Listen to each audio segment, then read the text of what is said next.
Hello guys, मैं हूं मनीष वर्मा और आपका स्वागत है हमारे चैनल लर्न ऑफ टेक्नो पर। डियर फ्रेंड, जैसा कि आप सब जानते हैं, हमारा जो बैचेस चल रहा है उस बैच में हम वन लाइनर क्वेश्चन है वो कर रहे हैं। 5 से 6 क्लासें वो हमारी हो चुकी है।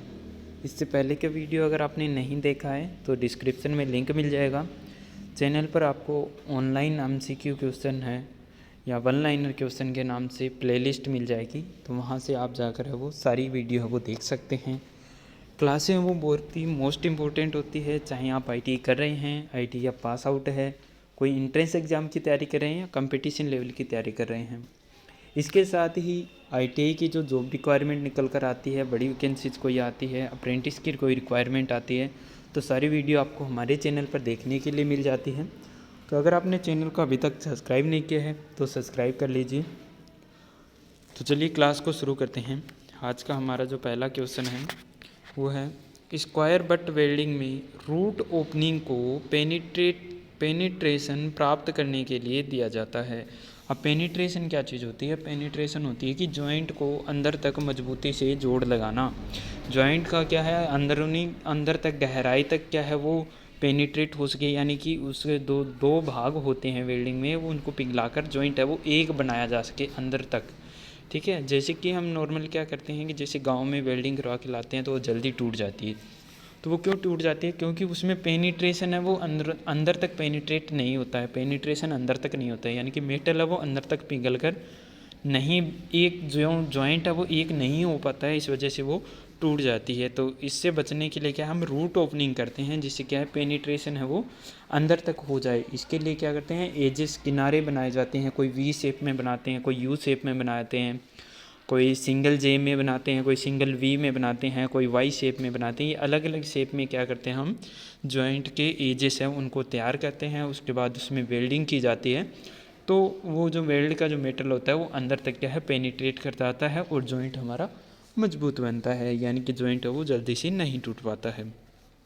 नेक्स्ट है, यदि एक पीड़ित व्यक्ति की मुंह से मुंह शोषण प्रक्रिया की सही प्रक्रिया न करे तो प्राथमिक उपचार के लिए तुरंत चिकित्सा सहायता ढूंढे।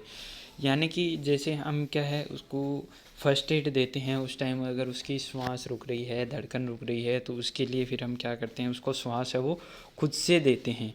ठीक है, कृत्रिम श्वास जो देते हैं, तो अगर वो क्रिया हम सही से नहीं कर पा रहे हैं या वो क्रिया जो हम कर रहे हैं उसके बाद में जो हमारा जो रोगी है, जो मरीज है, उसका रिस्पॉन्स नहीं आ रहा है कोई सही से, तो वहाँ पर क्या है फिर हमें तुरंत क्या है चिकित्सक को ढूंढना चाहिए, यानी कि चिकित्सक की हेल्प लेनी चाहिए। वहाँ पर डॉक्टर को हमें तुरंत ढूंढना चाहिए। ठीक है ना। वैसे जो इसका गोल्डन हावर्स होता है वो स्टार्टिंग के 30 मिनट होता है, कई जगह 45 मिनट भी दिया हुआ रहता है, लेकिन अगर 30 मिनट और 45 मिनट दोनों गोल्डन हावर में दिए हों तो आपको 30 मिनट है वो यहाँ पर गोल्डन हावर में करेक्ट करके आना है। गोल्डन हावर क्या चीज़ होती है?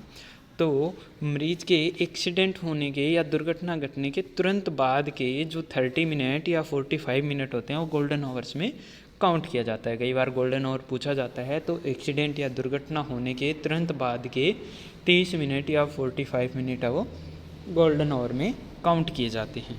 ठीक है। नेक्स्ट हमारा, रफ़ ग्रेड की फ़ाइल का प्रयोग अधिक धातु शीघ्रता से रगड़ी जा सकते हैं। यानी कि रफ़ ग्रेड की फ़ाइल का जब हम यूज़ करते हैं तो क्या है जल्दी जल्दी धातु काटेगी, क्योंकि उसमें दांतें हैं वो ज़्यादा बड़े बड़े होते हैं। ठीक है, उसकी जो दांतों की पिच होती है वो बड़ी होती है, तो इस वजह से वो ज़्यादा धातु काटती है, रफ़ फाइल है। उसके बाद में बास्टर्ड फाइल यूज़ करते हैं तो वो रफ़ के अकॉर्डिंग कम धातु काटती है। फिर हम सेकंड कट यूज़ करते हैं तो वो बास्टर्ड फाइल की अपेक्षा कम धातु काटती है, क्योंकि उसमें दांतें वो कम छोटे कटे हुए होते हैं, ज़्यादा दांतें कटे हुए होते हैं। एक वर्ग जो हमारा 1 वर्ग सेंटीमीटर जो एरिया होता है उसके अंदर देखते हैं कि कितने दांते कटे हुए हैं, उसी के अकॉर्डिंग क्या है अलग अलग होती है। जैसे रफ़ होती है, बास्टर्ड होती है, सेकंड कट होती है, स्मूथ होती है, डेड स्मूथ होती है और सुपर स्मूथ हमारी फाइलें रहती हैं। ठीक है, तो ये सब चीज़ें हम फाइल में क्लियर कर चुके हैं। चैनल पर आपको इसकी भी फाइल की भी प्लेलिस्ट मिल जाएगी, तो वहाँ से आप इसका पूरा वीडियो वो वॉच कर सकते हैं। ठीक है डियर फ्रेंड, यानी कि अगर आप हमारे साथ जुड़ते हैं तो हम कोशिश करेंगे आपको नेक्स्ट लेवल तक लेकर जाने के लिए। हम बेसिक से क्लियर करवाते हैं, ठीक है। फंडामेंटल क्लियर करवाने की कोशिश करते हैं। जैसे थ्योरेटिकल जो भी आप हमारी क्लासेज देखेंगे तो वहाँ पर आपको बेसिक चीज़ें हैं वो दी हुई मिलेगी। मैंने कुछ स्पेशल नोट्स भी बनाए हैं, उनकी भी वीडियो आपको मिलेगी। यानी कि अलग अलग बुक से कोलेक्ट करके उसके बाद में वो नोट्स तैयार किए हुए हैं, वो बिल्कुल करेक्ट नोट्स हैं। क्योंकि आजकल आप बुकों में देखते हैं कि कोई बुक में कुछ दिया होता है, कोई बुक में कुछ दिया रहता है, कन्फ्यूज़न बहुत ज़्यादा होता है कि कौन सा सही माने कौन सा गलत माने। तो वो सब है वो क्लियर करके उसके बाद में मैंने वीडियो बनाई हुई है, तो वो भी आप हमारे चैनल पर देख सकते हैं। नेक्स्ट है फ्लैट चीजल के कटिंग एज में थोड़ी सी कन्वेक्सिटी देने से उसके सिरे धातु में नहीं धंसते हैं। यानी कि जो फ्लैट चीजल होती है उसको किनारों को आगे से क्या कर देते हैं, हम थोड़ा सा गोलाई में बना देते हैं। अब थोड़ा सा गोलाई में बनाने से क्या होता है कि जब हम चिपिंग ऑपरेशन करते हैं, हैमर से जब चोट लगाते हैं तो उसके किनारे हैं वो आगे से क्या है, थोड़े से राउंड है, तो वो जो साइड का जो मेटल बचता है उसके अंदर नहीं धसेगा, उसके अंदर क्या करेगा, गहराई में नहीं जाएगा। जितनी उसकी शेप रहेगी, एज की जितनी चौड़ाई रहेगी उतनी चौड़ाई में वो धातु को आसानी से काटता हुआ चला जाएगा। तो इसलिए क्या है कि फाइल के जो फ्लैट फाइल होता है स्पेशली उसकी एज को थोड़ा सा कन्वेक्सिटी में बनाया जाता है, कन्वेक्स यानी कि गोल बनाया जाता है, ताकि वो सिरे है वो धातु में ना धसे, यानी कि साइड की धातु में ना धस पाए। ठीक है।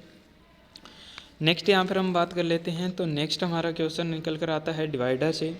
डिवाइडर का साइज़ है वो पिवट और पॉइंट के बीच की दूरी से लिया जाता है। अब डिवाइडर का साइज़ है वो मैं आपको क्लियर कर देता हूँ कि पिवट क्या चीज़ होती है और पॉइंट क्या चीज़ होती है।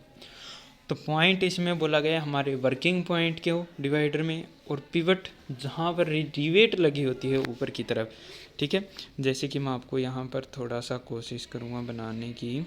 जैसे कि ये इस टाइप में हमारा बना हुआ होता है ना, और यहाँ पर क्या लगा रहता है कि हमारा रिवेट लगा रहता है, तो इसको पिवट भी बोलते हैं, रिवेट भी बोलते हैं। इसके सेंटर से और वर्किंग पॉइंट तक की सीधी दूरी से इसका साइज़ है वो लिया जाता है। किसका, डिवाइडर का साइज़ है वो लिया जाता है। आई होप आपको क्लियर हो गया होगा कि डिवाइडर का साइज़ है वो पिवट या रिवेट के सेंटर से पॉइंट तक के बीच की दूरी से लिया जाता है। नेक्स्ट यहाँ पर बात करें तो नेक्स्ट है ट्राई स्क्वायर से फ्लैट सरफेस को चेक किया जाता है। ट्राई स्क्वायर जो होता है इससे हम क्या करते हैं, फ्लैट सरफेस को चेक करते हैं कि कोई भी साइड है वो 90 डिग्री में बनी है कि नहीं बनी है। एक बेस साइड मानी जाती है, बेस सरफेस के साथ में हम दूसरी सरफेस को कंपैरिजन करके देखते हैं कि ये इसके साथ में 90 डिग्री है कि नहीं है। इसके अलावा मार्किंग करते समय समांतर लाइनें खींचने के काम में आता है ट्राई स्क्वायर। ठीक है। और कई बार क्या है, क्वेश्चन पूछा जाता है कि ट्राई स्क्वायर की शुद्धता क्या होती है। ये क्वेश्चन है वो बहुत बार पूछा जाता है और काफ़ी बुक में इसका आंसर है वो आपको नहीं मिलेगा। तो ट्राई स्क्वायर की शुद्धता है वो प्रति 10 मिलीमीटर में कितना होता है, 0.002 mm होता है। ठीक है ना, याद रखना है कि प्रति 10 मिलीमीटर लंबाई में 0.002 मिलीमीटर क्या रहती है, इसकी एक्यूरेसी रहती है। ठीक है डियर फ्रेंड, पूछ लिया जाता है, बहुत बार पूछा जाता है कि ट्राई स्क्वायर की एक्यूरेसी क्या होती है। तो प्रति 10 मिलीमीटर में 0.002 मिलीमीटर इसकी एक्यूरेसी है वो रहती है। इसके दो पार्ट होते हैं, एक ब्लेड होता है, एक स्टॉक होता है। नॉर्मली सभी जानते हैं ब्लेड है वो high carbon steel, high speed steel या टूल स्टील के बनाए जाते हैं, उसको हार्ड एंड टेम्पर किया जाता है। स्टॉक होता है वो इसकी अपेक्षा, ब्लेड की अपेक्षा सॉफ्ट मेटल के बनाए जाते हैं। ठीक है। नेक्स्ट इसमें बात करें तो नेक्स्ट इसमें दिया हुआ है कि डेप्थ गेज की रेंज में बदलाव के लिए एक्सटेंशन रोड का प्रयोग है वो किया जाता है। यानी जो डेप्थ गेज होता है उससे क्या करते हैं हम, होल है, कोई ब्लाइंड होल है, कोई स्लोट है, कोई कीवे है, उसकी गहराई चेक करने के काम में आते हैं, कोई ग्रू वगैरह की। तो वहाँ पर क्या है कि उसके साथ में एक्सटेंशन रोड आती है, अलग अलग साइज़ की एक्सटेंशन रोड आती है, छोटे से लेकर बड़े साइज़ तक। तो जिस साइज़ का हमें चेक करना है, ज़्यादा गहराई में चेक करना है तो बड़ी एक्सटेंशन रोड लगा लेंगे, कम गहराई में चेक करना है तो छोटी एक्सटेंशन रोड लगा लेंगे। तो इससे क्या है, डेप्थ गेज की रेंज को क्या हम घटा या बढ़ा सकते हैं, डेप्थ गेज की रेंज को कम या ज़्यादा कर सकते हैं। और रेंज क्या चीज़ होती है, तो डेप्थ गेज की रेंज हमारी होती है कि उससे हम कितने से कितना साइज़ है वो चेक कर सकते हैं, वही उसकी क्या होती है, रेंज होती है। तो उसको हम क्या है, कम या ज़्यादा कर सकते हैं। ठीक है डियर फ्रेंड, नेक्स्ट और लास्ट क्वेश्चन देख लेते हैं। क्योंकि वीडियो वो मैं कोशिश करता हूँ कि छोटी छोटी आपको प्रोवाइड करवाऊँ ताकि आप जो भी चीज़ पढ़ें वो आपको अच्छे से याद हो और आपको बोरिंग भी महसूस ना हो।